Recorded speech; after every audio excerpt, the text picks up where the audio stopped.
ह्याच्या बाबतीत एवढंच सांगू इच्छितो की गेली 20 वर्ष आणि 13 दिवसापासून आम्ही या निकालाची प्रतीक्षा करतोय।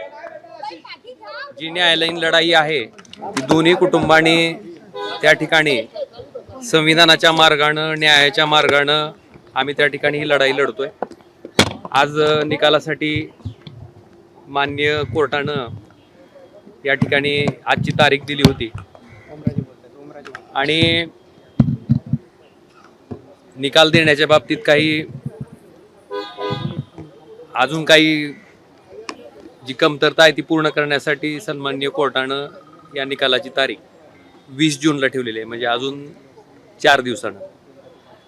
अपेक्षा इतकीच आहे की आमच्या दोन्ही कुटुंबांनी हे 20 वर्ष 13 दिवस अविरतपणे संघर्ष केलाय आणि सन्माननीय न्यायालयाकडनं न्याय मिळावा एवढीच अपेक्षा आहे। त्यामुळे तुम्हाला न्याय मिळत नाही का उमराजे? 128 जणांची या संपूर्ण प्रकरणात साक्ष नोंदवलेली आहे। आपल्या आईंच्या हस्तक्षेपानंतर सीबीआय कडे हे प्रकरण गेलं। 2009 पासून जे मुख्य आरोपी आहेत, ज्यांच्यावर आरोप आहेत ते बाहेर आहेत। का नेमकं असं होतंय आणि सत्ताधारी पक्षात असल्यामुळे ह्या सगळ्या गोष्टी होत आहेत का? निश्चितपणे मला पण आपल्याला एवढं सांगायचं आहे की सामान्य माणसाला न्याय घेण्यासाठी प्रचंड संघर्ष करावा लागतो।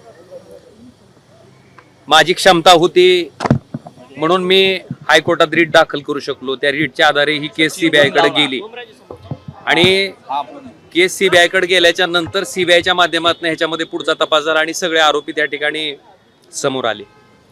त्यामुळे निश्चित सामान्य माणसाला न्याय घेणं फार दुरापास्त आहे आणि कठीण आहे आणि ते समोर आल्याच्या नंतर सुद्धा आपण बघितलं असेल तब्बल 20 वर्ष त्या ठिकाणी अविरतपणे ह्या खटल्याची सुनावणी चालू आहे आणि जे आरोपी असणारी लोक आहेत डिले टॅक्टिक्ससाठी सारखं हायकोर्टात जाणं, त्यानंतर सुप्रीम कोर्टात जाणं।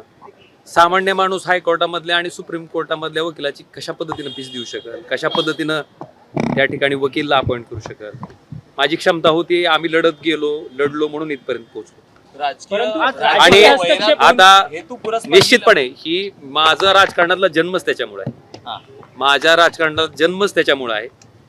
कशासाठी संपवलं राजेसाहेबांना याचं कारणच फक्त पॉलिटिकल होतं, कारण 2004 ची विधानसभा ज्या निवडणुकीमध्ये माझ्या वडिलांनी ॲज अ इंडिपेंडेंट कॅन्डिडेट असताना, अपक्ष उमेदवार असताना केवळ 484 मतांना त्यांचा पराभव झाला होता आणि तेही केव्हा की पद्मसिंह पाटलांना पाठिंबा दिला अशा आशयाचं खोटं वर्तमानपत्र छापून मतदाना दिवशी त्या ठिकाणी इतका प्रयत्न करून सुद्धा फक्त 484 मतांना विजय मिळवता त्यांना आला होता आणि तेच चलत होतं। आपल्याला राजकीय विरोधक नको ह्या भावनेतनं पवनराजे साहेबांची आणि त्यांचे चालक पैगंबरवासी समद काजींची हत्या केली गेली आणि ही शांत डोक्यानं प्लॅन करून केलेली हत्या आहे आणि त्याच्या संदर्भात आम्हाला अपेक्षा इतकीच आहे की या ठिकाणी न्याय मिळावा। माझा जन्म फक्त त्याच्यासाठी झाला, मी का आलो? मला दाखवून द्यायचं होतं की अशा पद्धतीनं एखाद्या माणसाचा खून केल्याच्या नंतर तुमचा राजकीय विरोधक संपत नसतो, तो विरोधक त्या ठिकाणी तयार होत असतो। मला वाटतं त्या जिद्दीनं मला इथपर्यंत पोहोचवलंय आणि मायबाप धाराशिव लोकसभा मतदारसंघातील जी जनता आहे त्या सगळ्यांनी मला अगदी तळहातातल्या फोडाप्रमाणे इथपर्यंत पोहोचवलंय, माझ्या पाठीमागे उभा राहिले। आता माझ्या आयुष्यातला सगळ्यात मोठा क्षण कुठला असेल तर ज्याच्यासाठी आमचा सगळा परिवार जगतोय, झगडतोय, तो माझे वडील कैलासवासी पवनराजे निंबाळकर साहेब आणि पैगंबरवासी समद काजी यांच्या हत्येचा जो निकाल आहे तो आमच्यासाठी, आमच्या कुटुंबासाठी अतिशय महत्त्वाचा आहे आणि निश्चितपणे अपेक्षा आहे की न्यायदेवता निश्चितपणे न्याय करेल।